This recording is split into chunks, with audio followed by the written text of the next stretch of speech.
Монгол дархан өв урлагүй тусгай үзэсгэлэн Чингис хаан үндэсний музейд нээгдлээ. Монгол дархны өв уламжлал соёлыг хадгалан хамгаалах, судлан шинжлэх, олон нийтэд сурталчлан таниулах, соёлын бит бус өвийг түгээн дэлгэрүүлэх, мөн ахмад дархчдын мэдлэг ухааныг хойч үедээ уламжлуулах зорилгоор Монгол улсын ерөнхийлөгч Ухнагийн хүрэл сүхийн ивэлдор өндөр гэгээн зан азрын мэндэлсний 390 жилийн ойд зориулан Монгол дархан өв урлагүй тусгай үзэсгэлэн Чингис хаан үндэсний музейд дэлгэглээ. Монголчуудын түүхэнд дархчдын оролцоо сэдвийн дор 60 уран бүтээлч 138 бүтээлээр үзэсгэлэнгээ дэлгэж ардын урлал, шашны урлал, чимэглэлийн урлал, чөлөөт уран бүтээл гэсэн 4 төрлөөр шилдэг 20 бүтээлийг шалгаруулж, шагналыг Монгол улсын ерөнхийлөгч хүрэл сүх, соёл спорт аялал жуулчлал залуучуудын сайд ундрамнар шагналыг гардуулан өглөө.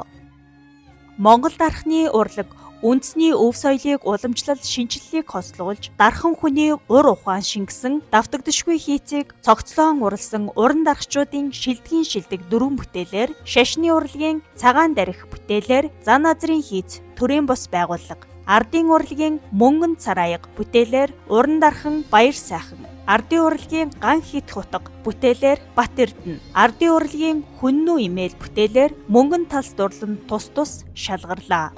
Энэ удаагийн үзэсгэлэн гадаад дотоодын уран бүтээлчдийн оролцоог тэлсэн өргөн цар хүрээтэй арга хэмжээ болж байна. Бурайд болон өвөр Монголын уран бүтээлчид хүрэлцэн ирж оролцож байгаагаараа онцлогтой юм. Одоо ямар ч хувцсан дээр, ямар дээлэн дээр өмсч болохоор ийм хийц загвартаагаараа их ерөнхийлөлттэй одоо дээр хүнүүгөө үед л их ерөнхийллүүд гарч исэн бол одоо орчин үед Монголын урлаг бол бас их том ерөнхийлөлд орох ёстой гэдэг санааг бол энэ дээр гаргаж өгснээр юм үзэлтэй байна.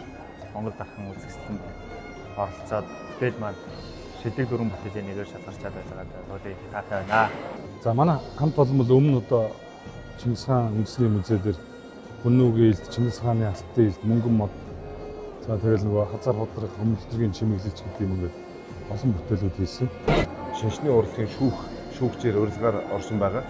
Тэгээд ерсөн бүтээлүүдийг харж байхад бол маш их уур хийц нарийн Монгол дархчдын одоо уур хийц улам одоо жилээс жил сайжирж байгаа нь харагдаж байна. Өмнөх жилүүдийг ирж үзэж байсан.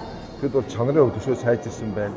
Энэхүү үзэсгэлэн Монгол улсын ерөнхийлөгчийн тамгын газар, соёл спорт аялал жуулчлал залуучуудын яам, Төмөн Эрдэнэс нэгдсэн холбоо, Чингис хаан үндэсний музей, Монголын үндэсний музей, зан азрын нэрэмжит дүрслэх урлагийн музей, Монголын урчуудын эвлэл хамтран зохион байгуулж байгаа юм.